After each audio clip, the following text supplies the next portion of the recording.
दर्शकबिन नमस्कार। एलबी छेत्री यस युट्युब च्यानलमा यहाँलाई हार्दिक स्वागत छ।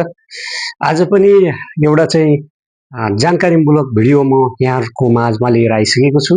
कृपया यो भिडियोलाई अन्त्यसम्म हेर्नुहोला, एकदमै महत्त्वपूर्ण छ। मोरिङ्गा जो कि शीतल चिनी भनेर पनि भन्ने गर्दछौँ, यो मोरिङ्गा शीतल चिनीको बारेमा यसले चाहिँ गर्ने फाइदा र यसलाई चाहिँ कसरी चाहिँ हामीले चाहिँ लगाउन सकिन्छ भन्ने बारेमा यसको सेवन चाहिँ अत्यन्तै महत्त्वपूर्ण छ, स्वास्थ्यका लागि अत्यन्तै महत्त्वपूर्ण छ।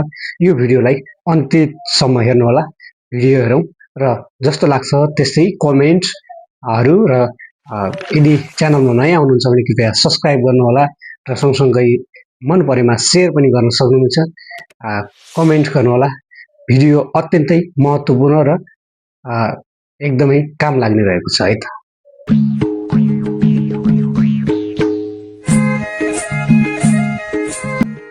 मोरिङ्गा हरियो सुन भनेर चिनिने बहुगुणीय बिरुवा पनि हो। मोरिङ्गा जसलाई सजीवन सजन वा डोमेस्टिक ट्री भनेर पनि चिनिन्छ, बहुउपयोगी औषधीय र पोषणयुक्त बिरुवा हो। यसले आयुर्वेददेखि आधुनिक विज्ञानसम्म सबैको ध्यान खिच्न सफल भएको छ। मोरिङ्गा सुपरफुडको रूपमा विश्वभर प्रचलित हुँदै गइरहेको छ। यसको संक्षिप्त परिचय: वैज्ञानिक नाम मोरिङ्गा ओलिफेरा, परिवार मोरिङ्गासियस, मूल थलो भारतको उत्तर पश्चिम भूभाग, नेपाली नाम सजन सुजना। कुन तापक्रममा राम्रो हुर्किन्छ? तापक्रम सीमा 25 डिग्री सेल्सियसदेखि 35 डिग्री सेल्सियससम्म उपयुक्त हुन्छ।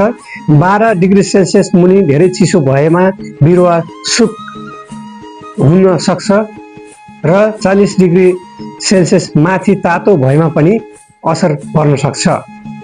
कति उचाइमा हुर्कन सक्छ? मोरिङ्गा समुद्र सतहदेखि 0 देखि 1200 मिटरसम्मको उचाइमा सजिलै हुर्कन्छ। पहाड र तराई दुवै क्षेत्रमा यसको खेती सम्भव छ यदि जल निकास राम्रो छ भने। वर्षेनी रोप्न मिल्ने, छिटो बढ्ने बिरुवाबाट रोप्दा 10 देखि 12 महिनामै फुल र फल लाग्न थाल्छ। एकपटक रोपेपछि 10-15 वर्षसम्म उत्पादन लिन सकिन्छ। मोरिङ्गाका अद्भुत फाइदाहरू के छन् यो पनि जानिराखौँ। पोषणको खानी: मोरिङ्गाका पातमा भेटिने छ क्याल्सियम दुधभन्दा बढी, भिटामिन सी सुन्तलाभन्दा बढी, प्रोटिन दालभन्दा बढी, आइरन, पोटासियम, म्याग्नेसियमहरू पनि पाइन्छ। औषधीय उपयोग के रहेको छ यो पनि बुझौँ। रक्तचाप नियन्त्रणमा सहयोग, मधुमेह, डायबिटिजको नियन्त्रण, पाचन सुधार गर्दछ। प्रतिरक्षा प्रणाली बलियो बनाउने, छाला सम्बन्धी रोगहरूमा लाभदायक रहेको छ। भान्सामा प्रयोग कसरी गर्ने यो पनि बुझौँ। मोरिङ्गाका पात र फुललाई तरकारीमा प्रयोग गर्न सकिन्छ। डाँठ डोमेस्टिकलाई सुप, अचार र सब्जीमा मिलाएर सजिलो परिकार बनाउन सकिन्छ। कृषि र वातावरणमा यसको के योगदान छ यो पनि बुझिराखौँ।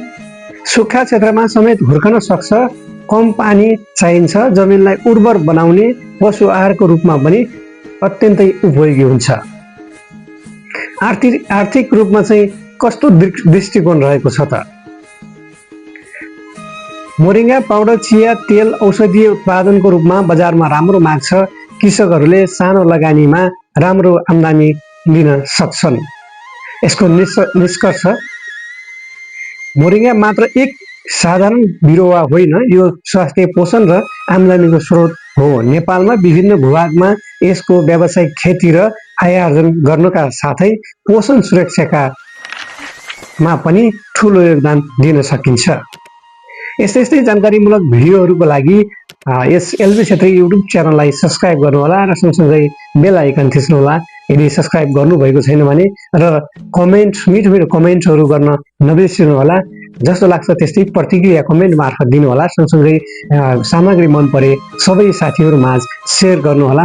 यस यो सामग्रीबाट म पनि बिदा चाहन्छु। हस्त नमस्कार।